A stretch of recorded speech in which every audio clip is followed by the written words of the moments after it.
शिंदेंनी राष्ट्रीय आणि राज्य पातळीवर केलेल्या ऑपरेशन टायगर नंतर आता शिंदे सेनेनं महापालिकांमध्येही ठाकरेंची कोंडी करण्याचं ठरवलंय.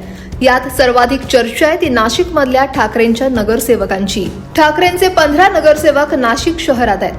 त्यापैकी 12 नगरसेवक फोडणार असल्याची चर्चा आहे. मात्र या चर्चा खोट्या असल्याचा दावा ठाकरेंच्या शिवसेनेनं केलाय.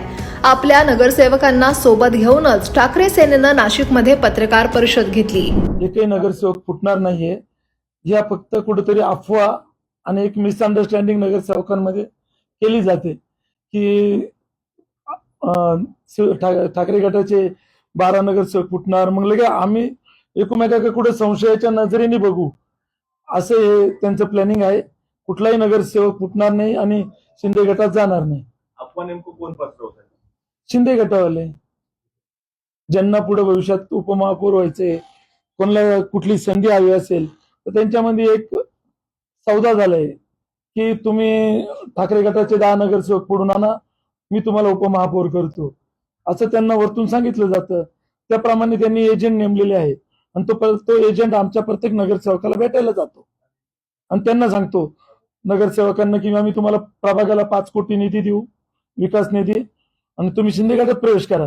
पण या सर्व नगरसेवकांनी जो कोणी भेटायला आले असेल तो सर्व वरिष्ठांना कळवत आहेत. त्यामुळे कुठलाही नगरसेवक फुटणार नाहीये. आम्ही सर्व एक सोबत आहोत. शिंदे सेनेकडून एक एजंट फिरतोय, तो वकील आहे आणि त्याला स्वीकृत नगरसेवक व्हायचंय असा दावा ठाकरे सेना करतेय. यावर शिंदे सेनेनं काय उत्तर दिलं पहा. असा कोण वकील आहे आम्हालाही शोधावं लागेल जो आमची वकिली करतोय. त्याचं कारण असं आहे की उपमहापौर माझ्याबरोबर बसलेले आहेत आणि सदस्य आमच्याबरोबर कायम असत. आमच्यात एक डायलॉग आहे. मला तर असं वाटत नाही की असं काही घडू शकेल, परंतु असं काय असेल आणि त्यांना जर शक्यता वाटत असेल की त्यांची काही माणसं अशा ऑफरनी फुटत असेल तर अशी ऑफर नक्की कोणी दिली हे आम्हालाही कळू दे. माझं त्यांना तुला आव्हान आहे की त्यांनी सांगावं की ही व्यक्ती आहे, ह्या व्यक्तीने आमच्या ह्या व्यक्तींना ऑफर दिली आणि आमच्या ह्या व्यक्तींचा कल हा शिंदे सेनेकडे आलेला आहे, शिवसेनेकडे आलेला आहे. पण मग नगरसेवक येणार बघा, मला असं वाटतं की साधारण मी तुम्हाला नाशिकच नाही, मी तुम्हाला सांगितलं की महाराष्ट्रभर साधारण परिस्थिती अशी आहे. माननीय एकनाथ शिंदे साहेब यांच्याकडे सर्वच आकर्षित होत आहे.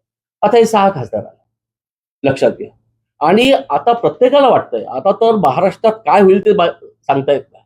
त्यामुळे अशा परिस्थितीमध्ये शेवटी राजकीय प्रवाहात टिकणं महत्वाचं असतं. आणि सगळ्यात महत्वाचं शिवसैनिक माननीय हिंदू हृदय सम्राट बाळासाहेब ठाकरे यांना मानणार आहे, त्यांच्या विचारांचा आहे. आणि त्या विचारांवर जर आज कोणी काम करत असेल तर ते माननीय एकनाथ शिंदे साहेब करतायत. आणि त्यामुळे आमच्याकडे कोणी येत असेल तर त्याचं स्वागत आहे. एकूणच स्थानिक स्वराज्य संस्थांमध्ये बहुमत असताना ठाकरेंचे नगरसेवक फोडण्याचा प्रयत्न शिंदे सेना खरंच करते का? करत असेल तर त्यामागे स्थानिक राजकारण आहे की ठाकरे सेना ग्राउंडवरून संपवण्याचा प्रयत्न, असे प्रश्न या निमित्तानं चर्चेत आहेत. तर नाशिकमध्ये नेमकं काय होतं ते येत्या काळात स्पष्ट होईल. नाशिकहून किरण नाईकसह ब्युरो रिपोर्ट, लोकमत.com.